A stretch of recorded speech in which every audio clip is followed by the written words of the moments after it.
Alright, CNT120, Chap4Lab. I downloaded a copy of the lab and saved it here as a PDF so I can use that to work through. And I downloaded our packet tracer file and I have that open ready to go here. So what we're working on this lab, we are going to take a look at a bunch of the different protocols that were talked about in Chapter 4 and kind of a working network environment.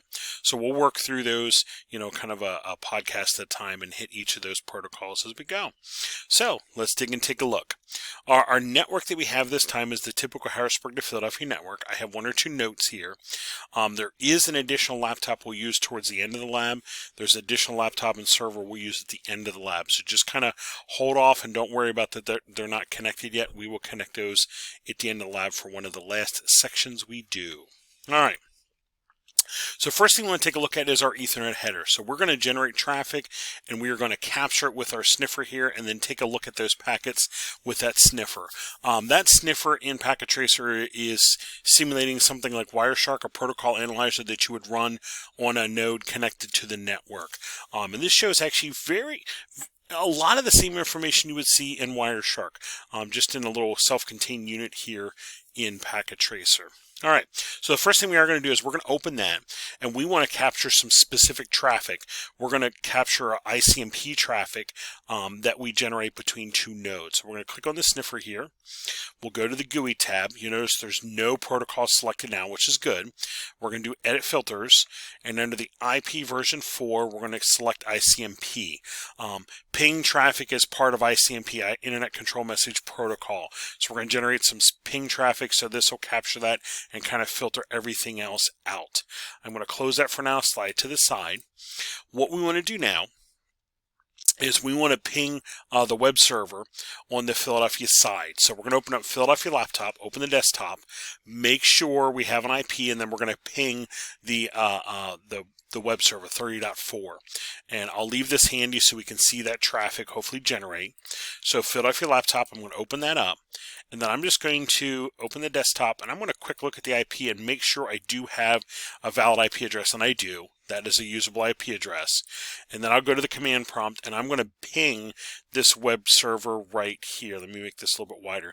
This web server right here, 192.168.30.4 is what we're going to ping. So we'll do ping 192.168.30.4. And I am getting a couple successfuls. If one or two times out, not a big deal. As long as we get some traffic through, that's enough that the sniffer will capture it. I'm going to close that. So the traffic from the laptop went through this hub. The hub's repeating it to the sniffer. The hub's repeating to the switch, and then the switch is switching that traffic over to the web server and then back. And this sniffer is getting a copy of everything. So I'm going to open this sniffer over here, and I see some ICMP traffic. Yes. What we want to do is let's open up.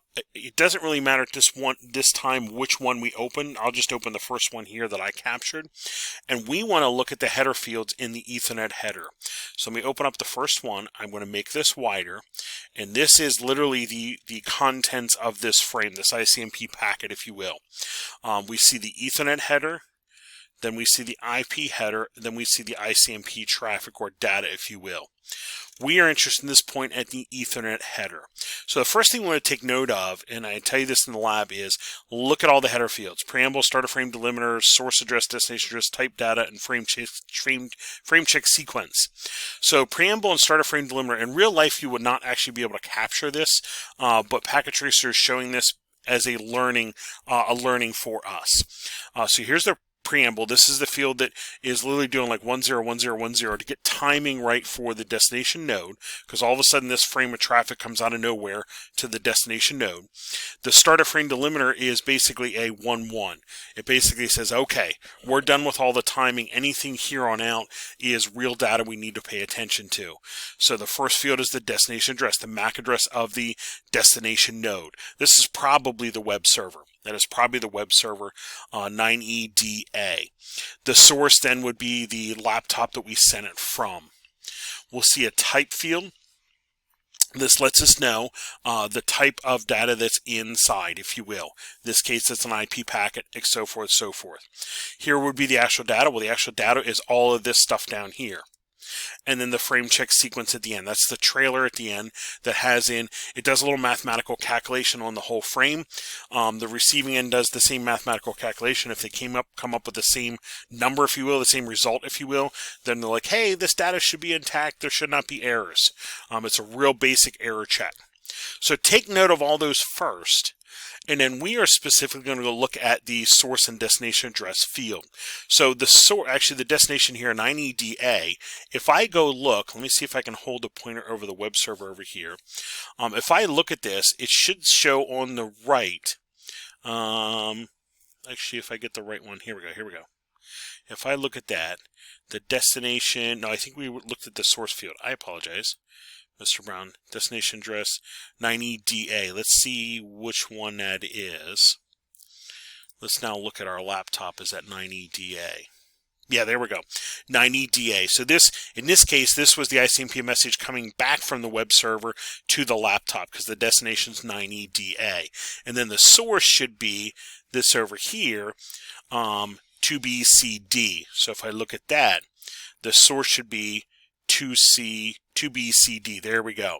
So this, in this case, is coming from the web server back to the laptop. So it might not have caught the first one up there. Not a big deal. Like I said, it doesn't matter which ones we got, but we can actually see it's those two nodes that are communicating. It's exactly what we're seeing. All right. So let's start our data, or let's start our text file that we're going to use to gather our data from the lab.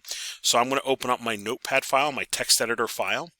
I will put a note up here that this is like CNT120, Chap4Lab, and I'll put something like Mr. Brown. And then I'm going to put part 1, Ethernet, that I'll know this is my Ethernet data. This will make it easy to check my file at the end of the lab. And it tells us it wants the source address and destination address fields from this frame that we looked at, from this frame of data we looked at. Now, these don't copy easily as if I try to copy them all. However, I can highlight one field and do right-click copy, and then go to my text file and paste it in. So there would be my destination field. Then I can come back over here and highlight the source field. I can do that. That will work. It's just like 2 steps instead of one big giant step. And then I'll paste that in and just make sure I have both of those fields. What I'll do now is I will save this text file. Let me do File, Save As, and I'm going to point it to I need to go to my documents. I have a 120 folder. I have a Chap4Lab online folder. I will put it in here. And I will name this something like CNT120, Chap4Lab, and I'll leave it .txt. And now I should have that text file saved and started. And while I'm at it, I'll close my sniffer over here. While I'm at it, I'm going to take my packet tracer file and do a save as. So I'm saving my progress. Here's the file I downloaded. And I'm going to do, for me, I'm going to do demo. You might want to do working. That way you know it's your working file or your completed file. That way I have the original one in case I need to restart this for whatever reason. All right, so there's my first part looking at my Ethernet header and my Ethernet traffic. We'll come back to the next one and look at the ARP data.